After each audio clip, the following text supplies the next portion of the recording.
Jeremy, thank you. Parks and Recreation Month is happening now. But what exactly does that mean? And how are local departments celebrating? For those answers in the Model City, we turn to Laura Williams. Thanks for coming in.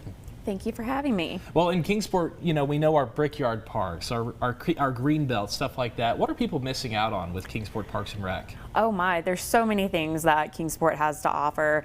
We actually have over 30 parks. Some of the ones that you mentioned, of course, Brickyard. A lot of people think of Brickyard. Miracle, which I don't know if you've been to our Miracle League, is absolutely fantastic.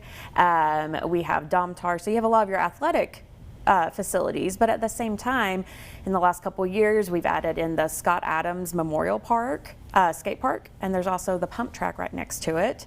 And then my personal favorite is Borden Park. I mean, it's like right in the middle of town. It has shelters, it has some great playgrounds, and my kids love to go there.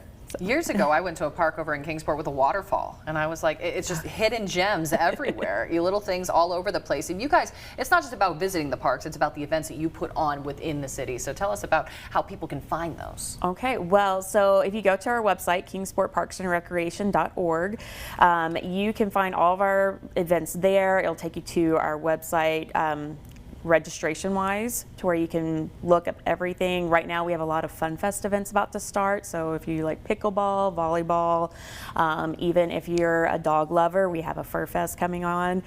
So there's a lot of interesting things, and we have a wide variety, so all you have to do is go to our website and look for that. What does Parks and Recreation Month mean to the department? How do you guys celebrate that? We just like to share what we're doing within the community.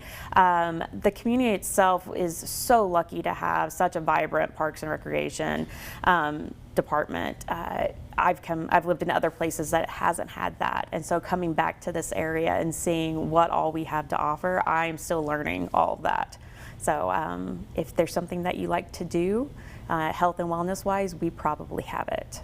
And you spoke in comparison to other departments. I mean, where I came from, it's not nearly as active or involved as they are here, and it's not free either. You've got a lot of free events you put on throughout the year. How is that possible? So yes, we do a lot of free events, and then we do try to keep our costs at a minimum, so that way when we do have registration fees and things like that, I mean, it's really just covering the basic costs so that we can keep up and running and still provide those quality programs. And so many of these events, like, it's not just tailored to kids getting outside and playing in a sports league or something like that. It is all ages. It is. That's very true. So one thing we just had this past weekend was a sourdough 101 class, and it is full every time we have it. So we have other hobbies as well that people like to do.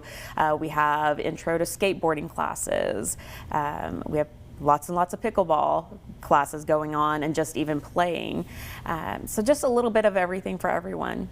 I feel like we got to get in on the pickleball scene.